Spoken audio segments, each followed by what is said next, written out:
नमस्कार दोस्तों, स्वागत है आपका हमारे YouTube चैनल टेक्निकल गुरु पंजोलिया जी में। आज के इस वीडियो में हम आपको ये समझाएंगे कि इनकम टैक्स डिपार्टमेंट की द्वारा भारत सरकार के द्वारा पैन नंबर जो इशू किया जाता है, पैन कार्ड इशू किया जाता है, उसमें क्या राज होते हैं। जो भी भारत में, चाहे वो स्वदेशी हो, चाहे विदेशी हो, या इंडिविजुअल हो, चाहे कोई फर्म हो, ट्रस्ट हो, या फिर गवर्नमेंट का ही कोई विभाग हो, जो इकोनॉमिकल कार्य करता है, इकोनॉमिक से संबंध रखता है, तो उसे पैन नंबर, प्राण नंबर इत्यादि लेने की आवश्यकता पड़ती है। और वो पैन नंबर जो होता है वो क्या करता है, क्या कार्य करता है, उसका क्या बेनिफिट होता है, ये सभी चीज़ें यहाँ पर हम स्टडी करेंगे। तो 10 डिजिट होते हैं पैन नंबर के। पैन नंबर में जो 10 डिजिट होते हैं वो 10 के 10 डिजिट ही महत्वपूर्ण होते हैं और वही आपका सारा ब्यौरा बताते हैं दोस्तों। तो दोस्तों, यहाँ पर हम पैन कार्ड के 10 डिजिट में छुपी महत्वपूर्ण जानकारियों का ज्ञान लेंगे। सबसे पहले हम स्टडी करते हैं पैन कार्ड होता क्या है। तो पैन कार्ड कुछ इस प्रकार से होता है।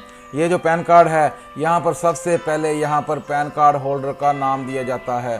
पैन कार्ड होल्डर का नाम जो इंडिविजुअल होगा उसका फर्म होगी तो इस प्रकार first name, middle name, sir name दिया जाएगा। उसके पश्चात इंडिविजुअल होगा तो फादर नेम आएगा। यहाँ पर आप खास ध्यान दे सकते हैं, चाहे वो जेंट्स होगा तब तो फादर नेम आता है, लेकिन अगर लड़की हो तब भी फादर नेम आता है। अगर विवाहिता हो, मैरिड हो, तो वहाँ पर वाइफ ऑफ कर दिया जाता है। नहीं, ये पैन कार्ड में हमेशा ही फादर का नाम आता है। ये चीज़ आपने अपने ध्यान से इसको समझना है। यहाँ फादर नेम ही आएगा अगर वो इंडिविजुअल का पैन कार्ड होगा तो। उसके पश्चात डेट ऑफ बर्थ आती है। डेट ऑफ बर्थ को, इस पैन कार्ड को हम और करीब से देखने की कोशिश करेंगे। तो जब डेट ऑफ बर्थ है, डेट ऑफ बर्थ में भी दोस्तों यहाँ पर मंथ, पूरे दोनों दिन, महीना और पूरा साल यहाँ पर मेंशन किया जाता है कि ये किस प्रकार से आएगा। उसके पश्चात अगला और करीब से देखते हैं हम इसे, तो यहाँ पैन नंबर आ जाता है जो परमानेंट आईडी है। उसके पश्चात डेट ऑफ बर्थ के नीचे परमानेंट अकाउंट नंबर आता है। ये परमानेंट अकाउंट नंबर के नीचे सिग्नेचर आते हैं, सिग्नेचर स्कैन किए होते हैं जिसका पैन कार्ड है, और दाईं तरफ पैन कार्ड होल्डर की फ़ोटो होती है। ये महत्वपूर्ण है। और यहाँ पर अब पैन नंबर को और ध्यान से देखते हैं हम, तो पैन नंबर जो है 10 डिजिट का होता है, और 10 डिजिट में 1 2 3 4 5 6 7 8 9 10, यहाँ पर पहला, दूसरा, तीसरा, चौथा, पाँचवा अल्फ़ाबेटिकली होता है, 6वां, 7वां, 8वां, 9वां न्यूमेरिकल होता है, और 10वां भी अल्फ़ाबेटिकली होता है। अंग्रेजी का अक्षर होता है, इंग्लिश का अक्षर होता है। उसके पश्चात यहाँ पर पहले 3 डिजिट जो होते हैं हमारे, यहाँ देखिए, पहला, दूसरा और तीसरा डिजिट, ये 3 डिजिट जो होते हैं, पहले 3 डिजिट अल्फ़ाबेट सीरीज में होते हैं, और ए से लेके जेड तक इंग्लिश के, अंग्रेजी के कोई भी 3 अक्षर हो सकते हैं। ये इनकम टैक्स डिपार्टमेंट तय करता है।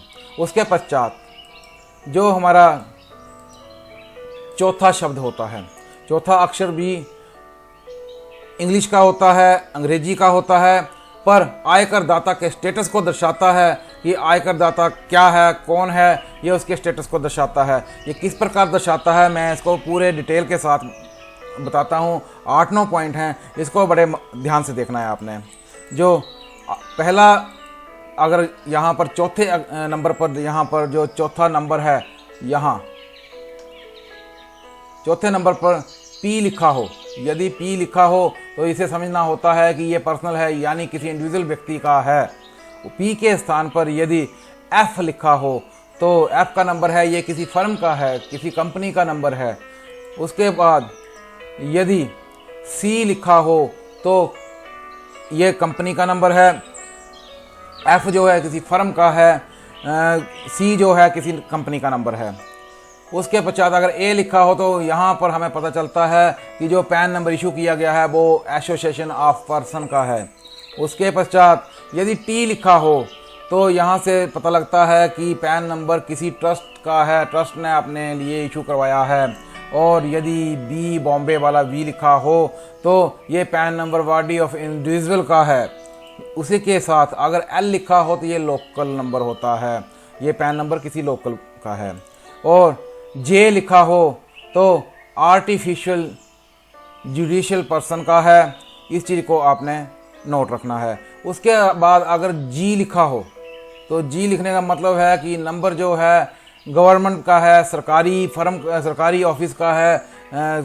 इस प्रकार ये जो 8-9 नंबर हैं यही चौथे अक्षर पर होंगे और कोई इनके अलावा नंबर नहीं होगा। और इससे आपके स्टेटस का पता लगता है कि आप किस प्रकार का पैन नंबर आपने इशू करवाया है। उसके पश्चात पैन नंबर का जो 5वां अक्षर होता है अंग्रेजी का होता है और ये धारक के सरनेम का पहले अक्षर को दर्शाता है। अर्थात आपका नाम है अंग्रेज सिंह या आपका नाम है राम कुमार, तो सरनेम का हुआ कुमार के, तो ये के होगा। अर्थात सरनेम का पहला अक्षर होगा पैन नंबर का 5वां अक्षर। इस चीज़ को आपने ध्यान से समझना है।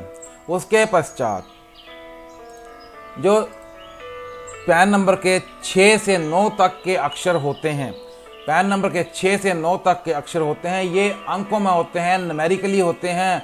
और आयकर विभाग जो सीरी आयकर विभाग ने की उस समय चल रही होती है, जिस समय आपने पैन कार्ड अप्लाई किया है, ये उस सीरी को दर्शाता है। उसके पश्चात जो अंतिम अक्षर और 10वां अक्षर होता है ये भी अंग्रेजी का होता है, अल्फ़ाबेट होता है। और ये भी पैन कार्ड आयकर विभाग की जो सीरी होती है उसके अनुसार ही होता है, जो उस समय सीरी चली होती है उसके अनुसार दिया होता है। दोस्तों, ये थी जानकारी पैन कार्ड के 10 महत्वपूर्ण डिजिट जो पैन नंबर के होते हैं। पैन कार्ड में क्या क्या जानकारी होती है आपका पूरा निचोड़ जो है उसमें दिखा दिया जाता है। अगर ये हमारा वीडियो पसंद आया हो दोस्तों तो हमारे वीडियो को लाइक करें, हमारे चैनल को सब्सक्राइब करें और ऑल बेल के आइकॉन को दबाकर अपने आने वाले वीडियो की महत्वपूर्ण जानकारियाँ भी प्राप्त करें। धन्यवाद दोस्तों।